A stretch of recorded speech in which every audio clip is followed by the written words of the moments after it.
How's it going, everybody, and welcome back to the vlog. So my last few videos have been about alternative options to the Dji Goggles for Android devices. A couple of you guys asked me about the similar applications that could be used for Apple devices, and I didn't have one at the time, but Mr. Michael Vagnetti from Mavic FPV asked me to try out his app. I went over and downloaded it for $4.99, and I'm going to tell you what I think about it and give you my honest opinion about it. So let's look at the application. Let me show you what it can do. Let me go through the actual features real quick, and then we're going to probably take it up and give it a test fly. This is a very cool app. Let's take a look at it. So you want to go to the App Store. And by the way, guys, Mr. Michael Vagnetti has given me some promo codes where you can download this for free and try it out. I'll be giving those away in this vlog. So let's open up the application called Mavic FPV. And I've already got my Mavic kind of loaded up and it's already connected. But right now we are in the, let me get this back for a second. Right now we are in the screen that shows you what the application is capable of. So I'll just walk through this really quickly with you. This is the start screen. It shows you that you have icons for map view, your user's guide, and your app information. It shows you how to connect it via USB. It also shows you what your on-screen display will look like, and you've got a lot of different options here. One cool thing that I like about this app is the fact that it is very close to DJI Go 4, where you actually have a lot of control over your drone, unlike the other application that I showed you, where you don't get to set your features, or you don't get to set your settings for height and return to home. This actually has all of those features built in. So let's continue to scroll. You have your full screen mode, you have your VR or your FPV mode, you have your app settings, you have your camera settings, you have your camera switch mode, you have your shutter button, just like all of your other applications like DJI Go 4 and Litchi. You got your signal strength, you got your obstacle avoidance. You can actually turn it on your vision obstacle avoidance in this one.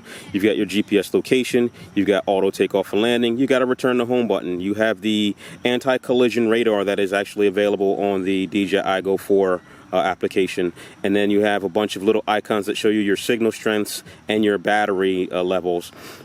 Some more on-screen display. You have your Mavic speed, your altitude of takeoff point, and distance from pilot. You have focus. Now, if there's one thing from looking at this so far that I would think would be, I would like to see it as an upgrade. I don't think that this has autofocus. I think it has tap to fly focus, which isn't a problem. You can use the C2 button to focus it. I just like for it to autofocus when I'm kind of trying to find and focus on my shot, so I'm not actually fiddling around, or if I'm not aware that it's not in focus. I like the autofocus feature on DJI Go 4. Right now, you only have current flight modes, or your altitude mode hold and your GPS mode, but as you can see, it says in the next update, it will actually have the DJI flight modes like tripod mode and fixed wing mode, which is awesome. So you're actually getting something similar to DJI Go 4 with the FPV support, so you don't have to go out and spend $4.99 or $4.50 on a pair of VR goggles. So what you can see here is you have all of your on-screen display that you have in full screen mode, in VR mode. And it's starting to dull out. Let's get that, keep that going. And this is what it looks like without the backdrop to it. It tells you what everything is. You got your battery levels, your distance, your altitude, your state of recording. I love that because I keep going up without it recording. Here's where it shows you that you can actually switch using the camera on your cell phone by using C1 to first-person view on the ground or back to your drone's camera. And this just shows you what the C5 button does. On the ground, it looks like your C5 button is going to allow you to adjust your focal points for your FPV goggles. And when it's in the air, it's going to allow you to zoom and turn off the camera pitch, automatic camera head tracking pitch. But this is the augmented reality feature that I was telling you about, where it shows you your location with a sort of a radar circle around you and your point of interest with a radar circle around that. So you got locations of where you are and your point of interest are. By setting your point of interest, you have to go into the map mode, and then you tap on your point of interest. And right here on the left side of the screen, there is a scroll that you can set the height from your point of interest, and that's the height from your takeoff point. So if you put it to 100 feet, it's 100 feet above your takeoff point. And then you go into your settings, and this is what I mean by simplicity and functionality when it comes to Apple devices. I love the fact that it's giving you a lot of control features, but it's not giving you all of the extras that you never use. This actually, if you're a newbie pilot, gives you the basics that you need. You can calibrate your compass, you can calibrate your EMUs, you can set your speed and distance to imperial or metric, and then when you go down, you can turn off head tracking, you can reset the VR positioning. There's just a lot of control that you got and a lot of stuff that you don't need. You can actually set the distance limit like you would do in DJI Go 4, or you can set your return to home altitude to whatever you want it to be. So I like it, and that's simplicity. It gives you what you need, and a lot of extras that you don't need, it doesn't have them in there. Let's get out of this. Like I said, I'm already in the Mavic right now. It had a cool little splash screen when you start this up. Let's see if I can come out of it. Actually, I can't. But when you do it, it has that whole Mavic unfolding little splash screen. I like that a lot. Again, a lot of detail went into creating this app. And now we are in the full screen mode. Excuse me, my voice.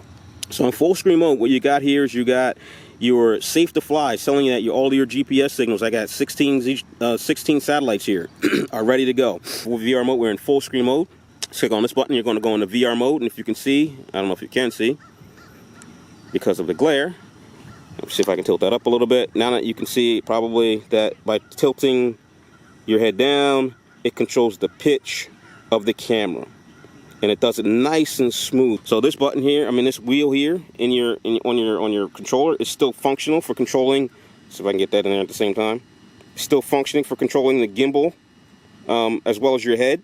I'm not opposed to using this instead of using your head because I want to keep the shot nice and smooth while I'm flying. We're just going to take a spin around the feet and using the actual full screen mode first. I want to get it up in the air using the auto takeoff, and then I am going to try to bring the camera back on the screen so you can see what's going on. Give me a second here. By the way, this is the auto takeoff button here. Let's hit that. Ensure that you're safe and take off. I am. Everything's good. Craft will climb to 4 feet. If you can't read that, that's what it says, which is pretty cool. Again, it's a well-polished app. Everything's built into it. Let's hit OK.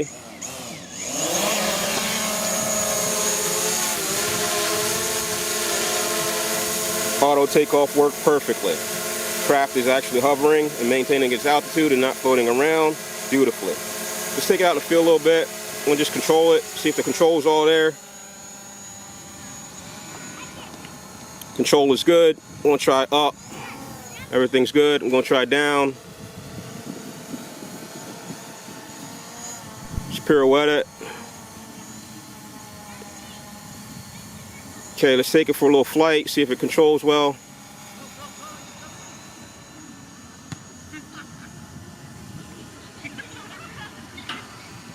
Let's go into map mode here. It's loading the map, and what I want to do, it says I want to tap on my point of interest, which I'm going to use as this baseball field. Actually, let's keep it right out in front of me. I don't know what I got here. Let's see. I got this little gravel pit out that way. So I'm going to use that as my point of interest. We'll tap on that.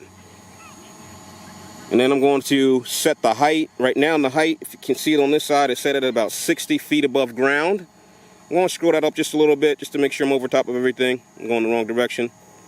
Let's go to 60. Let's just make it an even 70 feet. All right, and now I'm going to see if I can go into VR mode. All right, so I'm in VR mode. Something just flew off the screen. I'm not sure what it was. I'm going to take it out.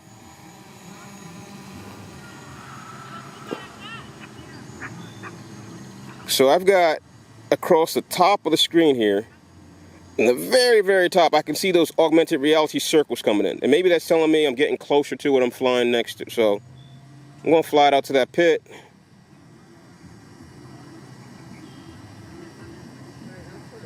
I don't see them.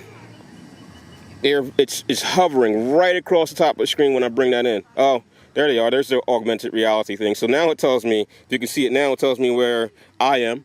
You can see the green circles. That's me sitting on the bench. I'm going to turn it back around again. And probably because I'm not high enough, let's take it up a little bit. That's the pit below me. And there's the augmented reality circle. I wasn't high enough. I was in that 70 feet. Okay, so now you can scroll down. And it's floating augmented reality wise over top of my point of interest. So if you can see that, I'm sorry guys. It's got a little pin like you would have on your maps to show you where your point of interest is. So I'm going to back off a little bit so I can kind of see how that looks from a distance. Okay, so there it is. That's how it works. The augmented reality works by putting a pin, a hovering pin, over your point of interest to tell you where you are and how close you are to it. And if I turn this way, there's another little augmented reality bubble. That's me telling you that I am sitting down here on this bench. I like this software. Mr. Vagnetti, you have a winner here. It is awesome how this controls the drone. Like I said, there's one more thing that I would like to see in it that I don't see in the settings. I do not see, and hopefully I'm not yelling to this microphone because it's right below me, sorry. But I do not see anything for a exposure lock. So one thing about flying FPV and flying cinematics, when you're flying, you don't want the exposure to change every time you move your head. So I don't want to be looking at the ground and get the ground in, and then when it looks up at the sky, the ground becomes dark. So you're going to find that middle ground exposure where it keeps everything lit.